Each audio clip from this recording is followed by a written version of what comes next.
I get to talk about victory. Over the last couple of weeks, we've been talking about the battle within, and the words for each of these 5 words that I'm going to say are the last 5 weeks of sermons. So if you missed out on them and you're struggling with some of those words, go back and listen to them. These words are anger, depression, shame, fear, disappointment. And today, we get to the good part. Today's the day in which the battle within, we start to talk about this word, victory. Amen. Victory. Yes. One of the best baseball players of all time said this, Lou Gehrig, "I love to win, but I love to lose almost as much. I love the thrill of victory, and I also love the challenge of defeat." The thrill of victory, challenge of defeat. This morning, we need to understand one thing about the battle within. As a reminder, these previous messages of anger, depression, shame, fear, disappointment are ways in which the enemy likes to take us down. He likes to destroy.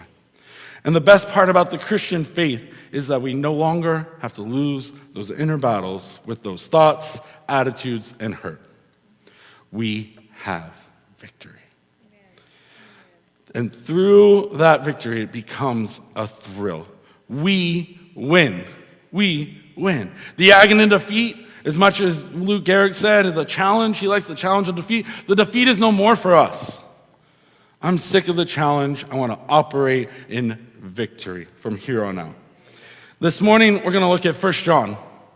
This is 1 John chapter 5, verse 1, and we'll bounce to 4 and 5. We'll come back to 2 and 3 in a little bit. And here's what it says. Everyone believes that Jesus Christ is born of God, and everyone who loves the Father loves his child as well. Verse 4. For everyone born of God overcomes the world. This is the victory that has overcome the world, even our faith. Verse 5. Who is it that overcomes the world?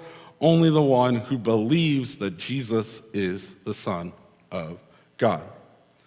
I love these verses, but there's something going on here that we need to look at, and it has to do with the words belief and faith.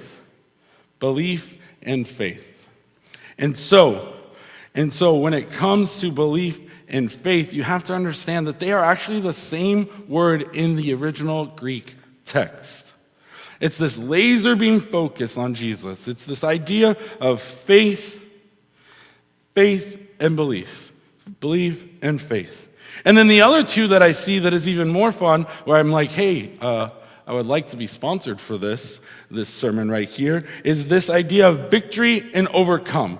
Victory and overcome. And when you look at the Greek word, the company that should be sponsoring me is Nike.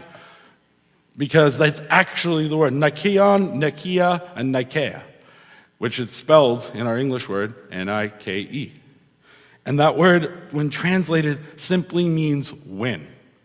They stole it from the Greek. It literally means win. Which is really why they should just be like, okay, Josh, here's a lump sum mum, because we're going to see this word all over the place. And you're going to see that you win. You win.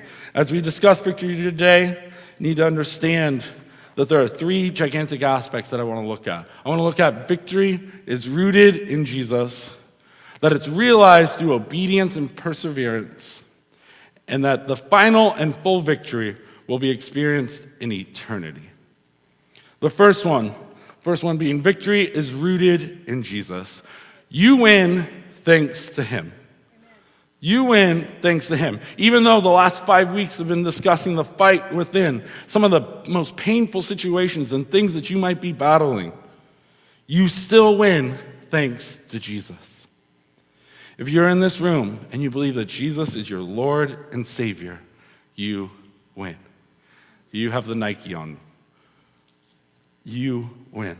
John 16:33 says, I've told you these things so that in me you may have peace. And in this world you're going to have trouble. Thanks, that's not fun. But take heart. This is Jesus talking. I have overcome the world. There's that word again. I have overcome the world. It's so interesting, too, that Nike has become this big, gigantic icon in sportswear. Not just shoes, but sportswear. And I'm thinking about sports. I'm a guy who watched a lot more sports before my kids came along. Now I watch more sports highlights. And I think it's true. I think about the celebration of those victories.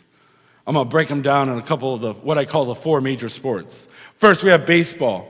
There's not a lot, some people can argue, it's boring, this and that. There's not a lot of runs scored. But when there is nothing like the sound of a home run inside a ballpark.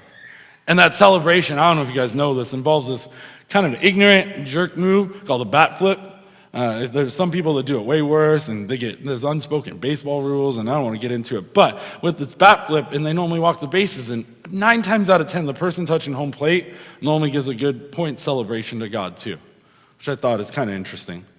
In baseball also, because there's no game clock, if you happen to win on a walk-off, which was scoring on the last play of the game, you're normally met with a gigantic party touching home plate. It's crazy, and if you're an Oakland A's fan like I am, you like torture. Therefore, when they win on a walk-off, they take these whipped cream pies and they smack them in each other's faces. It's this celebration, it's this party.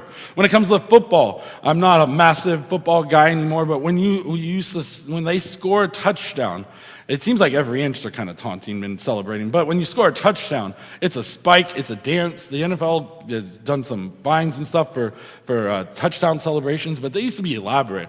Guys would hide cell phones. They would do like cheerleading moves. It was crazy for a while there. And they'd be so excited. In Green Bay, when you score a touchdown, it's called the Lambeau Leap. You run and jump into the crowd. Like, it's crazy. I'm like, that doesn't seem safe, but okay. And then you move on to basketball. Basketball, most recently, the one thing, it seems like every play, you make a layup or score, they're taunting, and there's a celebration of some sort. But I happened to watch the NBA Finals, and I see Steph Curry kind of in the game, put it out of reach, and he hits a three-pointer, and he hits what I'm thinking about. He's in the nighty-night. And he's kind of taunting and celebrating. In hockey, I'll teach you guys some things, right? Carmen will teach them about hockey. When you score, hockey is one of the most original things. For whatever reason, they take the whole bodies, slam them into the plexiglass, bounce right back off, and then high-five the guys on the ice. And then the thing that's like no other is every person that's on the bench gets to be a part of it, hands out, and the guy who scored skates by and high-fives them before he then gets on the bench. It's one of the coolest things. I think hockey is underrated, but I also spent some time in Canada, so I'm biased. And these celebrations of victory is what God is doing every time someone comes to believe in Him. He's throwing a party. When you share in that victory, it's just like the parable of the lost. I don't need to read it. You guys are probably familiar with the story. When the prodigal son comes home, the father kills the fattened calf and throws a huge party for him. That's the celebration. That's the celebration, what it's like when people have accepted victory in Jesus. Victory in Jesus. When you first come to know God and accept His gift of love, you're sharing in the victory of the cross. You win thanks to Him. Our victory is rooted in Jesus. You win thanks to Him. You might be asking the question, well, how come I still lose to some of these words that we talked about? How come I'm still angry, depressed, shamed, feared, disappointed? You're not perfect. Duh. I'm not perfect. Duh. You're not walking sometimes, though, in that attitude of victory properly. You're using your victory and your faith more as fire insurance. You're not developing that relationship. That's good. And you need to understand something. In order to grab hold of that victory, it needs to be realized through obedience and perseverance. Obedience and perseverance. 1 John, going back, this is verse 2 and 3. This is how we know what love the children of God. This is how we know that we love the children of God, by loving God and carrying out His commands. In fact, this is love for God, to keep His commands, and His commands are not burdensome. I read this verse and a couple of things once again pop out to me. And Barry, I'm sure, has mentioned this, and I know I'm teaching my young people this. Anytime the Bible tends to repeat itself in a short period, it's kind of like my son going, Dad, Dad, Dad, tugging, Dad, Dad, Dad, Dad, what, Dad, Dad. It's important. Might not be important to me, but it's important to him. And when I finally respond to Jameson, I go, yes, son. And he just goes, I love you. I go, oh, thanks, man. I love you too. Or sometimes it is important. Dad, Dad, Dad, I need to go potty. And it's important. Well, guess what? Either way, there's a response that needs to happen in repetition when you're reading your Bible. And it's to take a look at this idea. And this idea of repetition that we see here are the words, his commands. His commands. And if you've been a Christian for long enough, you know about the 10 Commandments. You know about the things, what you call the do's and don'ts of Christianity. But what we're really talking about here is his commands are things that we're supposed to be obeyed. They're supposed to be obeyed. The message here being obey and follow him. We'll talk more about this in a couple minutes, but your victory in Jesus is there regardless of the actions you take. Regardless, if you believe in Jesus Christ, you will one day get eternity, or what we call heaven. But in order to continue to win that battle with him, this verse is helpful in understanding that we need to obey and persevere. I mean, it's a simple question. Which is better, sin or obey God? I'm not trying to get crazy legalistic on you, that you can't have fun, you can't do this, you can't, no. That's not my job. That's between you and God. The idea, though, is this, that you choose the right choice, and then you choose it again. Again and again and again. Over and over again. You choose obedience, the more you choose it, the more traction it'll begin in your life, heart, and soul. Simply put, it's easier to obey when you've obeyed before. Now, this brings me to interesting times of sharing a story about me, my life, and things that I tended to struggle with. I'm going to go to something kind of silly and goofy, but raise your hand up if you've never gotten a speeding ticket. Oh, look at that. I see like 2 hands, by the way. A room full of about 60, 70 people, 2, 3 hands. Never gotten a speeding ticket. All right, raise your hand up if you've gotten at least 2 speeding tickets. Okay, yeah, just those of you who are wanting to know, Barry and Colleen both raise their hand. If you've gotten 3? Nice, okay. I'm not going to ask for it. I mean, I don't need to know. Like I said, this is between you and God. But I do remember in Bible college, God completely convicted me of this. Those of you who don't know, I'm not going to tell the whole story. You can ask me about it later if you haven't heard the story. But I got a speeding ticket on prom night, drag racing after prom, with the Tuggle son in the back going, yeah, get him, catch him, go fast, as the cop pulls me over. Never listen to a Tuggle. Yeah, never listen to a Tuggle when it comes to driving and speeding. But God completely convicted me because I do remember my senior year of high school, Oakdale High School added this thing because we were quote-unquote good kids, gave us an hour-long lunch. Oakdale High School, in case you didn't know, right in the heart of town. And we thought, oh, hour-long lunch? Josh's 89 Volvo can get to In-N-Out Burger in an hour. Closest In-N-Out Burger is 21 miles away in Modesto, across from Costco. And we did it about 4 or 5 times, made it back every single time. What was funny is we were racing there and back because there was another car that thought they can do it too. And every single time we would get back, what was funny is we were always late to 5th period anyways, even though we got back on time because we were hanging out with friends. But I remember God, while I was in Bible college, going, what are you doing speeding like that? What are you in such a hurry for? And I realized that I wasn't obeying the laws of the road. And I realized that if I kept on speeding, one, I'm pretty sure when I asked Jocelyn to go on a date with me, she wouldn't have liked getting in the car with me. Let alone later on when we got married and had kids, she wouldn't like me driving our kids to places. And I've realized I'm done speeding. I got way too much good stuff in the car with me. And knowing this, knowing that I got all the loved ones in the car, makes it so it's a little different. I've gone from, if you're behind me now, you're probably going, well, Josh is driving speed limit. Sometimes, you can get away from myself. But for the most part, I'm trying my best not to do that. And you have to understand something about obedience. It's not the opposite of grace. It's not the opposite of grace. Listen, you want to obey and persevere because it's a good discipline. It's a good discipline. The thing God doesn't want us to do, they're called sin, and they can be hurtful to ourselves and others. But obedience is not the opposite of grace. It's not the opposite of grace. I also know you're not going to be able to get through the disobedience of your life without God's help. Whether it's a big thing, whether it's a big sin issue, or whether you're struggling with those 5 words that we've mentioned over the last 5 weeks, ask Him for help. Ask Him for help in those things. The other thing that I've realized too, especially about myself and definitely going through our men's ministry, this is a complete plug for it, our Tuesday night group, is you need some what we call accountability. Some people of like-mindedness who have some spiritual maturity that are willing to talk to you and pray with you through those things.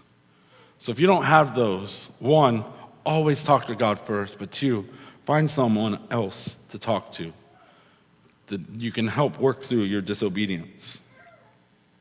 What's interesting too is people get a little frustrated and can be a little uptight and ready for their victory right now.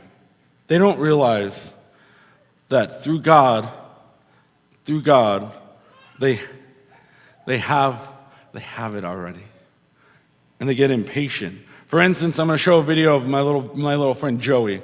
Joey's probably a lot older, and this happened to him a while ago. And spoiler alert, it's going to be okay. So all the moms in the room or grandmas in the room, don't freak out.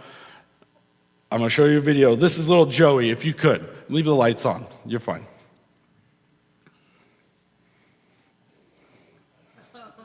What happened, Joey? Your head is stuck? He got his head stuck, all right. Really? Hey, My son's not in the room, right? I don't want him to do this. What were you doing when you did that? Joey? By the way, this will not be my wife. She will not film if my kid gets his head Daddy's stuck. coming. He'll help you out.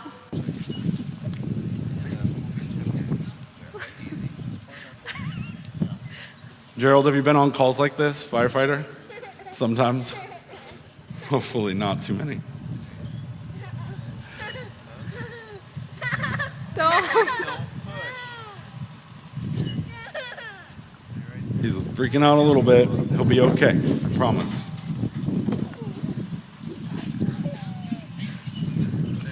Anyone know how he's going to get out of this?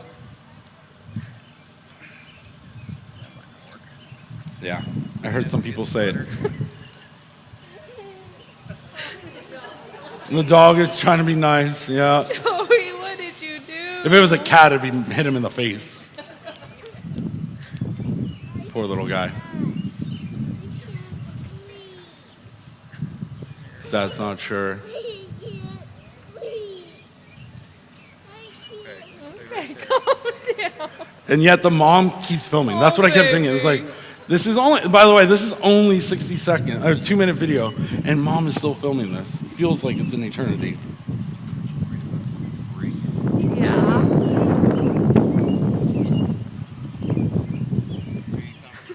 The light bulb's about to go off in his head, though. And it's fun to see. Yeah.